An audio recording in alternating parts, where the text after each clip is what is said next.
Oke guys, seperti yang kita ketahui bersama, di episode 321, Zeref telah berhasil mendapatkan Fiery Heart dan dia telah mendapatkan kekuatan sihir yang dapat mengendalikan ruang dan waktu. Dan bersamaan dengan pengaktifan sihir itu, terjadi guncangan dan tekanan sihir yang sangat luar biasa.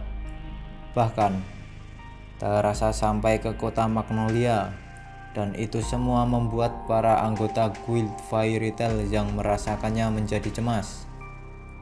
Dan benar saja guys, kekuatan Zeref benar-benar meningkat secara drastis. Dan di episode ini akan terjadi pertempuran yang berat sebelah guys.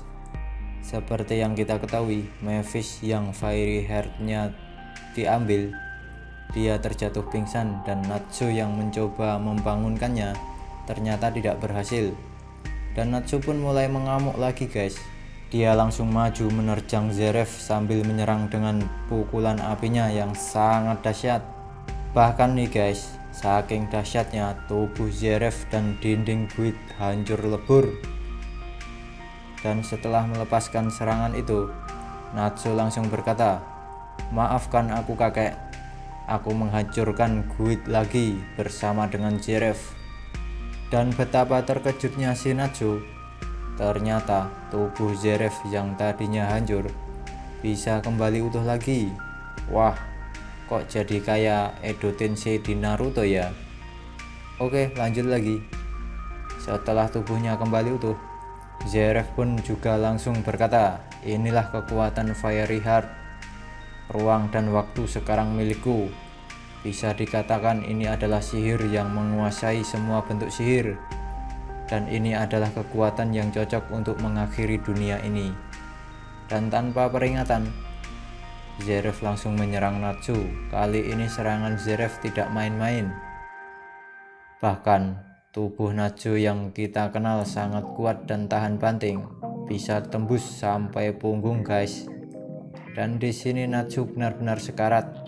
Dan setelah menyerang Natsu, Zeref juga langsung berkata, "Kau tidak perlu meminta maaf pada Makarov karena dia sudah mati. Semoga kau bisa berjumpa dengannya di surga.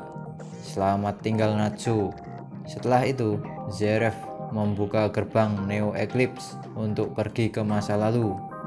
Dan bersamaan dengan sekaratnya Natsu, Lucy yang sedang membuka buku IND mulai menyadari sesuatu, yaitu tulisan yang melayang-layang itu ternyata ada yang hilang. Dan ternyata penyebabnya adalah karena sekaratnya Natsu. Dan jika terus dibiarkan, maka semua tulisan itu bisa hilang semua dan bisa dipastikan Natsu akan mati. Tapi untungnya Lucy sudah menyadarinya. Bahkan dia juga sudah hafal isi buku itu. Wah, hebat juga nih si Lucy. Padahal baru satu kali buka bisa langsung hafal. Lalu tanpa pikir panjang, Lucy langsung menulis ulang kata-kata yang hilang tadi. Dan ternyata berhasil. Akan tetapi ternyata gak segampang yang terlihat guys. Di sini Lucy mulai kehilangan kesadarannya. Bahkan tubuhnya mulai seperti seakan-akan terserap ke dalam kegelapan guys. Pokoknya makin seru lah. Selain kedua scan tadi, di episode 322 ini akan tetap ada pertempuran Agnologia. Dan seperti yang kita ketahui bersama, kalau rencana penjebakan Anna Sensei ternyata gagal total.